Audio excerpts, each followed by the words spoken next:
What is going on, everyone? My name is Kenneth Beard here with Stock Indices, where I go over my overall technical analysis on the overall stock market, as well as going over economic data reports to put that all together to make an overall assumption for you guys so you can make money making trades. So, I'm hop straight into this video today. It's Friday. Happy Friday to you all. We made it through the week. Hope you guys made some good trading decisions in this week. This week, was a pretty stagnant week. We didn't have much movement in the equities, but we're still in this bullish uptrend, and so this is what we're revolved around as of right now. This is what we got to work with, and so you know, better than being negative and red every single day in the market. That's those volatile times usually tend to mess people up. So, it's better than that. Nonetheless, let's hop straight into these economic indicators. We have the market manufacturing PMI. Previously, that was at 60.7. The median was supposed to be 60.5, and it dropped down to 59.2. Any number over 50 is still expanding, though, even though that number is still dropping, you know, just a little bit, showing us that there is a decrease in the manufacturing sector and the manufacturing numbers. You know, it's still above expansive, the 50, that I talk about. It's above that 50 number. So it's still not too terrible. Something not to be worried about, besides that little small decrease. Same for the market services PMI, another manufacturing. What these PMI numbers shows us, just to kind of give you a brief summary of them, is they show us the economic growth and manufacturing in the U.S. So whenever these numbers are anything over 50 is expanding for the U.S. economy. Anything that's under 50 is non-expansive, and it's probably bad for the overall market. So we got those numbers. We got the market services PMI numbers going from 54.9 to was expected to be 55, and now it's 58.2. So that number, the market services PMI, is increasing. So looking good for those numbers. Where'd it go? So that is all I have for economic data reports. Then we had a couple Fed speeches, and those are over just about. So I'm pretty sure from those, whenever we get those speeches, it can either create volatility in the market, or it can just kind of have that smooth, you won't even recognize that you had these big politicians and these big, important people talking about the economy. So let's hop straight into these charts here. Looking at the E-mini S&P 500 futures here, we are on our 1, 2, 3, 4, 5, 6, 7th day of having this uptrend in the market. 7th green day as of right now, and we are right, kissing the all-time highs. And so my assumption here is that, we'll get a pullback soon. I've been saying this in my other videos, though. Once we get to that 52-week high, we have the valuary high as well as the 52-week high. And so, that high is going to have a psychological resistance, level. So if it just gets straight through that, next week we pop and gap up higher, you know, I'll be very surprised. Volume is still very low on this thing, and even though volume is starting to look like it's picking back up just a little bit, it's not really picking back up, but it's about even with yesterday's volume, and it's only 1 o'clock right now, so we may see more volume in today coming in, and that could be volume towards the downside as well. It doesn't have to be it can be bearish volume. Yet it's green, but that could turn red if this candle decides to weaken and drop. So let's look at the 4-hour chart because I got these Fibonacci retracement levels. Looking at today, you can see. Let's go to the 1 hour. Looking at today, you can see we opened up and we had this drop, but we bounced right off of this 50-day. And so we're looking like, that's where the most volume, that's where we're seeing this huge volume spike at, is in the drop. And you can see there's some volume at that price, and there will be volume at that price. And so we have a huge gap of volume right here. I'm thinking if we get down, below this lower day here, right here, I'm thinking that we'll see a pretty big move towards the downside, maybe to this level here. And it doesn't have to happen, but I certainly feel that on the daily chart, we are due to see a pullback of some sort. So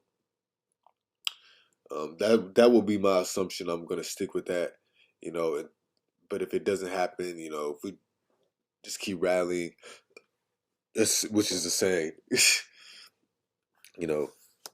what do I have to say? Market's going to do what it's going to do. So sitting right here, bounce off the 50. It's moving up higher. Two things that we can do is we can continue to move higher, break this resistance, go to all-time highs, and that'll be it. Make the 52-week high, or we may double top or something like that, and then pull back. Or this could be just the beginning of a lower high before starting a downtrend. The reason why I'm looking at a downtrend so much is just because I don't think that the market is going to be that strong for no reason. To be that strong, and yeah, there is a reasoning behind it, but 7 days straight, we don't really see 7 green days straight without a pullback. That's why my brain is kind of stuck on that. Okay, and I'm waiting for the pullback, not to go short necessarily, but for me to be able to, it's not safe going long in the market like this. No one wants to go long in a market like this. So until I get a pullback of some sort, I'll be staying cash when it comes to these index, trading the indices and things of that nature. So moving on, go to the Qs. So this looks pretty different. So the Qs here, Qs are starting to pull back just a little bit. So yesterday we had a little green day. It looked like it tried to push higher, and then come right back down. The market is now seeing a red day. And so all we have to do is pull back towards the 50 and the 21 before having its move back higher. I think that's what we'll see.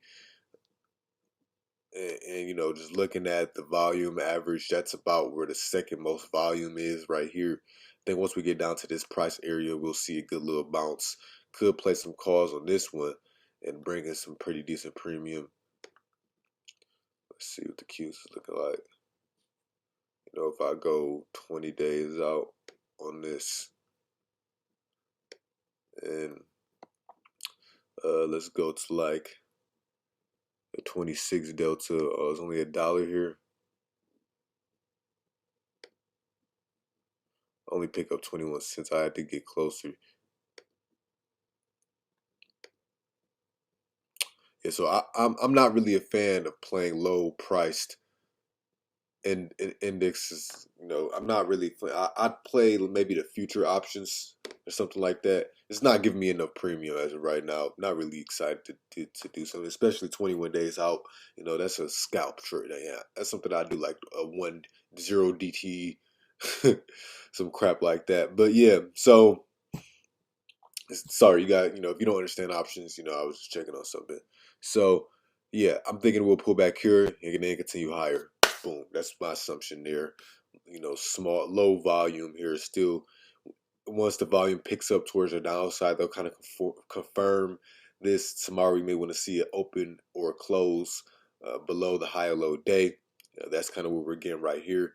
This is the, could be considered the low day. If we get a close, pretty hard close, then that'll confirm, okay, a downtrend is beginning to happen.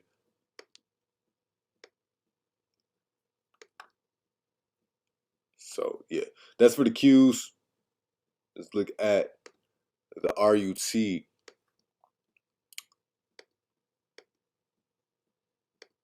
RUT is looking interesting, getting really close to those all-time highs here. And we're getting rejected once again from the all-time highs. So we keep seeing this rejection off of that all-time high. And we've been stuck in this range. And so I'm waiting to see once RUT breaks out, or how strong is the breakout going to be. That is my biggest thing. I think that once it does break out, we'll see a pretty explosive move towards the upside. And it's just a matter of time before that happens for the Russell 2000. But we are slowly getting higher, higher. I may put some short puts. I don't know why that was so hard to get out. I may play some short puts in this because it is consistently staying above that 21 and that 50-day moving average. And so if it can stay above that 21 and 50-day moving average, that is showing the signs that it's keeping up with its overall bullish momentum. So I may do that. Depending on how that looks, we see a little bit of rejection here. So, stay patient until that corrects itself. I like to get in on the initial. The thing is, when I get in my trades, I like to get in on the initial move. I like to get in on a move that is what I would call the confirmation move. Whether it be a bounce, whether it be a reversal, and I like to get in on that candle. I don't like to assume that it's going to happen and just assume that I like to see the confirmation, So that's just how I do things. The next thing we'll be looking at is the VIX volatility here. Seeing a little bit of support, seeing a little bit of green, and so with volatility seeing some green, we only got up to. It looks like a pretty indecisive looking candle here, looking doji. We got up to about 16. I want to see it get to like 18. If we can get to 18, if we can get to 17 consistently with actual candles that look like this, okay, then that's showcasing us that the market is seeing that actual pullback, and that fear for a little while is entering into the market. That'll give me room to be like, okay, this is a valid pullback. So that's for VIX. Next thing I'm going to look at, the last thing I'm going to look at is the DIA. DIA looking like the S&P 500, but looking pretty choppy, getting smaller, smaller, and smaller. That is condensing. It's condensing. You can see that. That's showing us that, there's some supply overhead, something overhead that is stopping the market from just exploding right through. So there's too much people on the offer. So that's what I'm seeing for the DIA, which is leading me to believe that we're going to have to see either a pullback, and then that demand pick back up, or some sort of accumulation of volume before going to the next level on these indexes. All of them, they look all the same. So that's all I got for you guys today. If you enjoyed this video, leave a like, comment, and subscribe. I make all these videos for you all to have informative information so you can make money making trades. And if you enjoy this type of content, then click that up there in the right hand corner, because I make these videos every day, Monday through Friday. I don't skip a day. No matter what. I could be sick, I could have the flu, I could have COVID, and I won't miss a day. So if you like that dedication, and you like what I do, you like the message that I preach, and you like, the information that I have, and you may want to equip it and put it into your own trading, then you can do that. But click that video up in the right corner, and I'll see you all in the next one.